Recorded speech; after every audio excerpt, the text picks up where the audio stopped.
What's up, beautiful people? My name is Zach, and welcome to Zach Makes Movies, a channel where we talk about, you guessed it, Frank Stallone. A little bit about myself. I was born a poor black child in Mississippi. Oh, no, wait, that was someone else. From a very early age, I knew that I wanted to get into movies, but like a lot of filmmakers, I didn't really know what a director was. I would see Jim Carrey or Mike Myers, being hilarious and having a good time, and I thought, well, is there anything better than that? When I was about 12 or 13, I decided I wanted to make my own movie. So I wrote this script. It was called Zach's Big Movie, TM. Every weekend, I would force my friends and family to participate in this film. It was incredibly stupid, and it was some of the most fun I've ever had in my life. I learned through that process that I was actually a little more interested in the behind the camera side of things. So from the age of about 13 to 15, every single weekend I would film scenes from this movie, and I would do 60, 70 takes, all in one shot because I didn't know how to edit. Around 16, 17, I found iMovie, finally figured out how to cut it together.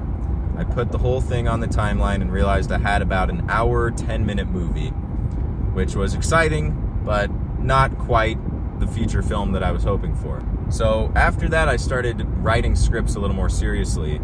I kind of figured out the structure of things. I didn't have any screenwriting software. I would still have to do it in like a Pages document, and I would just hit the space bar a bunch of times until the dialogue was centered. And I got it about as close as I could get it. I wrote 4 or 5 scripts that way. Right after high school, I moved to Los Angeles. I went to the New York Film Academy, which I don't have time to explain that. They're partnered with Universal and this other company that loves to shelve movies all the time. I won't say their name. So we got a lot of hands-on experience. I got to learn the ins and outs of In-N-Out Burger. What the fuck was I talking about? I got to really learn every different crew position. We all worked on each other's films. I got to learn a little bit of cinematography. We learned on 16 millimeter, then we went up to 35 millimeter, and they taught us all the different film cameras that we would never again be able to afford. So each semester I would shoot a different genre film. The first one I shot was this horror movie called A Little Bit Crazy, and which is available on my channel. So A Little Bit Crazy was this kind of meta idea I had about a film director who goes crazy after his best friend is accidentally killed on his film set, but he's able to blame each of the other crew members and decides to kill all of them. It's just kind of fun horror comedy. You can check that out. And then Who Dates in College was more of an American Pie, Blue Mountain State style short film. It's about 3 college friends who are all interested in girls who have boyfriends, and they decide to make a pact to help each other break up these couples so that they can try to be with the girls that they want to be with, and it doesn't go incredibly well. And then my thesis film I made was called Dark Side of the Moon, based on the Pink Floyd album. It deals with a lot more drama. It's about a drummer who's diagnosed with schizophrenia, and he ends up getting kicked out of the band because he's becoming erratic on stage. So for the band, it's a bit of a complicated ordeal where they don't want to abandon their friend, but they also want the success that they've been chasing after all these years.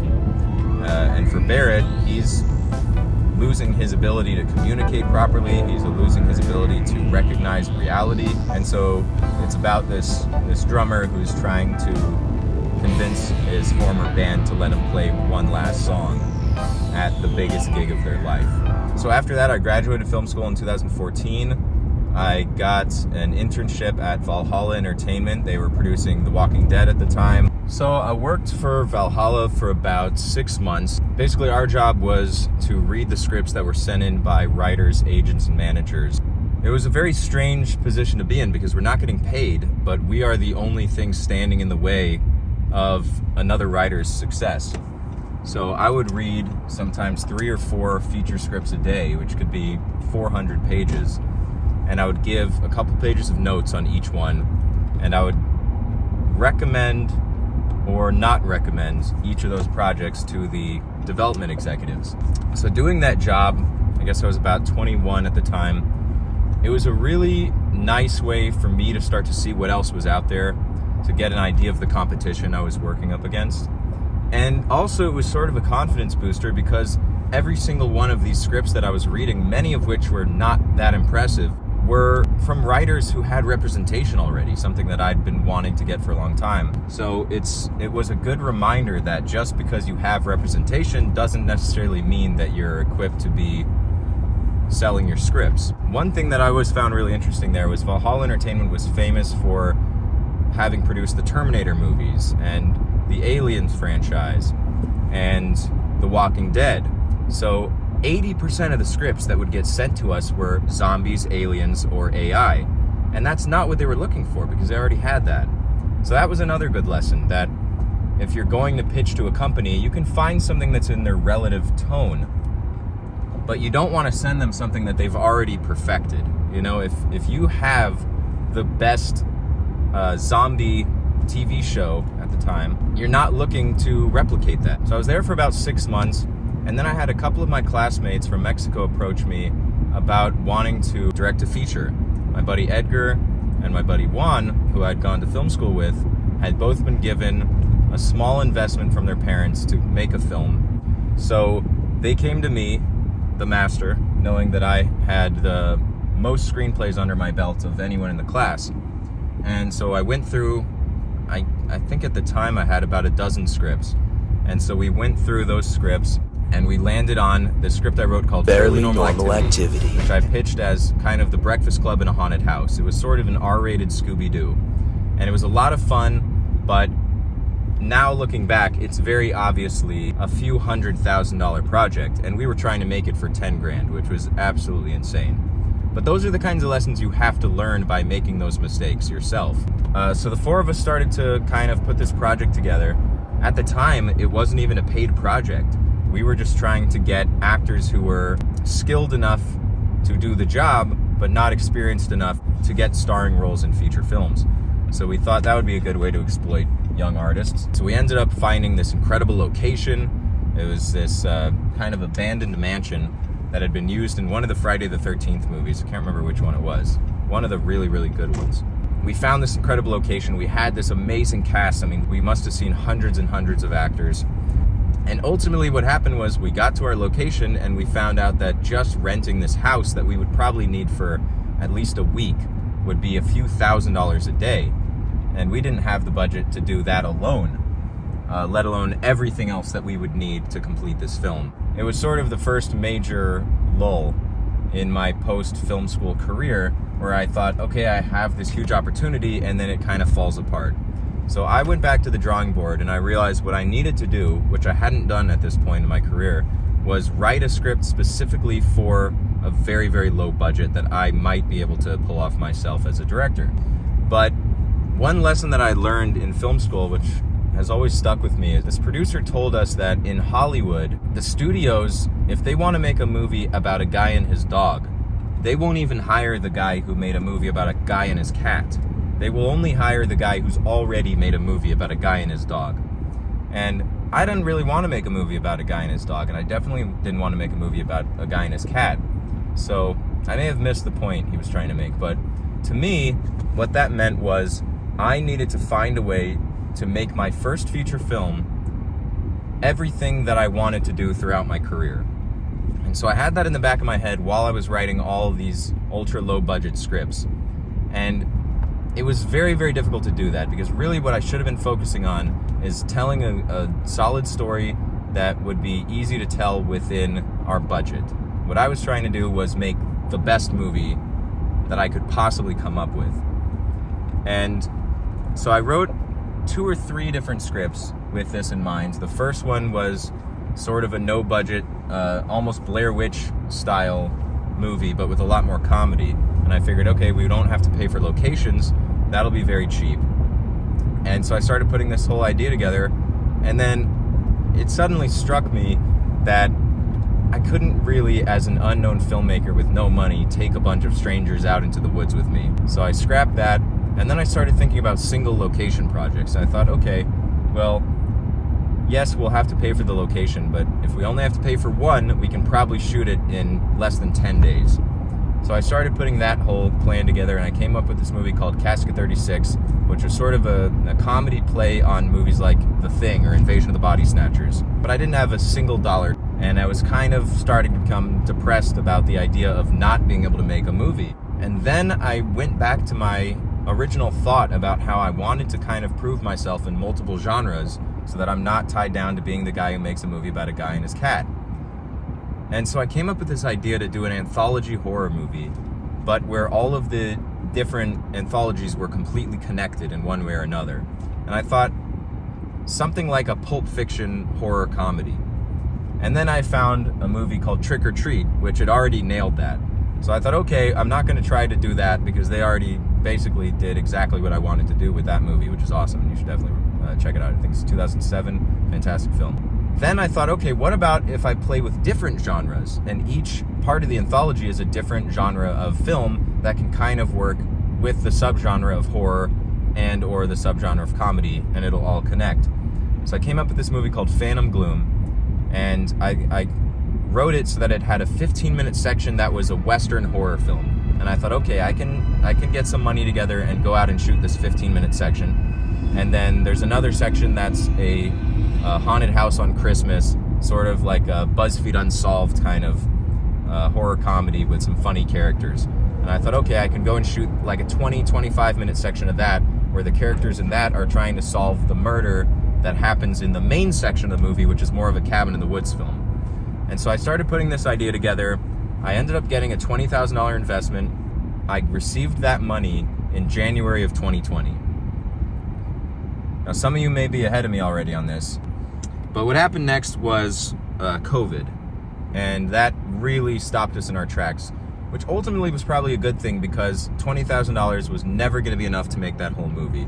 And ultimately what I decided I needed to do is shoot 2 sections of the movie as a proof of concept, use the entire budget just for about 40 minutes of the film, and then I would use that proof of concept to get additional funding to finish the rest of the feature. So that's exactly what we did. We went out to Arizona, so we shot this Western section called Crow's Creek, which will be available on the channel soon.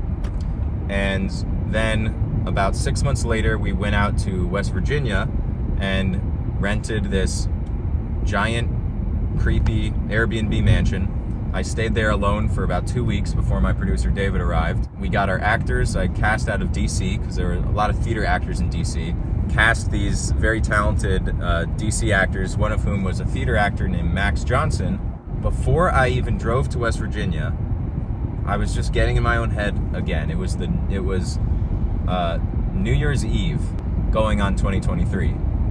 And I knew that I had to get up early the next morning. It's like 2 or 3 in the morning. I had to get up early the next morning, drive across the country from Los Angeles to West Virginia. There's like a 40-hour drive in total. I had to take my bearded dragon with me, which only complicated matters. Shout out Outlaw. That night, I started thinking, man, I really wish I had a cheaper movie that I could just make all at once. And so I started going through all of my scripts. At that point, I'd written about 50 feature scripts. Usually I'll average about 4 new features a year, which is a pretty decent amount. Because I'd spent 3 years developing this movie, Phantom Gloom, I had really fallen behind on how many features I was writing. I decided to challenge myself to try to write a new feature film every single month of 2022. And that's what I did. We're talking 90 to 120 pages every single month on top of everything else that I was doing, on top of not getting paid a single dime in the industry and trying to survive in LA. It was very difficult, but I nailed it, I killed it, I crushed it, I'm the man. The very last night of 2022, I started going through all 50 of my feature scripts, and I started thinking about actors I knew and thought, are any of the actors that I'm friends with right for any of these roles? And the answer was no. And then suddenly one person came to mind. It was this actor, Max Johnson, out of DC, who I was about to work with in the coming days. And it suddenly hit me like lightning that he was perfect for the lead role in one of these movies that I wrote called Questions. And Questions is a Blair Witch style found footage movie with $0 location budget and mostly one actor. So I started thinking about this. If this goes well, if Max ends up being a good actor and he ends up being easy to work with, I'm going to pitch him this idea and we'll see what he thinks. Max ended up being incredible actor, awesome to work with, super cool guy. A month later, I sent him the new draft of the script. He really liked the script, and we just jumped into production. I planned this 10-day shoot and shot 90 pages of this script, pretty much the entire script, within 10 days. Max is the only actor that I could have hired for that because of his theater skills. He was able to memorize these massive chunks of monologue and crush it on 1 or 2 takes, which is really all we had time for the most part. That went really well, but then I had to edit the entire project myself, and I'm a pretty decent editor, but it just takes so much time, and we're not getting paid for it, and you have to have these side jobs like I've had all these years. It becomes very, very difficult. So for about 5 months, any free time I had went to editing this movie, and I got a pretty decent cut of it, and then I just kind of hit a wall, and I was like, I really need some other eyes on this. I need to get another editor. Now, throughout this entire process, all these years, I've been polishing my feature scripts and trying to sell those. I had a feature film script that a couple of producers were interested in. It seemed like I was finally going to sell my first script. After all these setbacks, after all these years, it was finally going to happen. Writer's strike. Everything died. Now my plan is to really polish up the one that I think has the best concept, which is none of your business, so stop asking. Then kind of have a 1-2 punch with these studio executives where I follow it up with a pilot. And so I wrote a couple different pilots in different genres again to kind of show that I'm not a one-trick pony, even though I was a Pinocchio charger. Go Pinocchio. Right now, that's where I'm at. Any day now, something could happen. It could take years. It could take minutes. You never know. But I kind of wanted to create this video. I've had this YouTube channel for a long time. I've been more serious with it over the last 12 months. And I've been posting tons and tons of clips and scenes and short films from a lot of my projects. And then a lot of really stupid shit that I do with some of my buddies. But I wanted to start getting a little more serious with my content. And using this platform both as a documentation of my journey as a filmmaker and as potential inspiration for other people who are trying to reach these same goals. So if you are a hopeful filmmaker or someone who wants to get into screenwriting, whether it be television writing, film writing, whether you want to write a book, which I've also done, you can check out my book Monsters with Middle Names on Amazon that I published in 2022. Very productive year. And a bunch of other stuff I've forgotten about that I'll get to in other videos, but I just wanted to kind of give a quick breakdown of what the journey's been so far. Hopefully big things to come. I plan on making a lot more videos like this, and we'll go into further details with all of these different stories. I want to talk a lot more about what it was like making that first movie when I was 13, and then just going further into details of the writing process for me, what has changed over the years, how I feel like I've improved, setbacks that I've had, some of which I think were probably for the best, opportunities that I've missed, opportunities that I've squandered, and just kind of make it so that the next generation hopefully has an easier time, while at the same time showing to you guys that having the easy time isn't always the best thing. So thanks for listening. Thanks for watching. Subscribe to Zach Makes Movies if you want more content like this. And feel free to drop me a comment telling me about your own experiences in the industry, your goals, your hopes, what you want to achieve. Thanks again. Have a great day. And rest in peace, O.J. Simpson.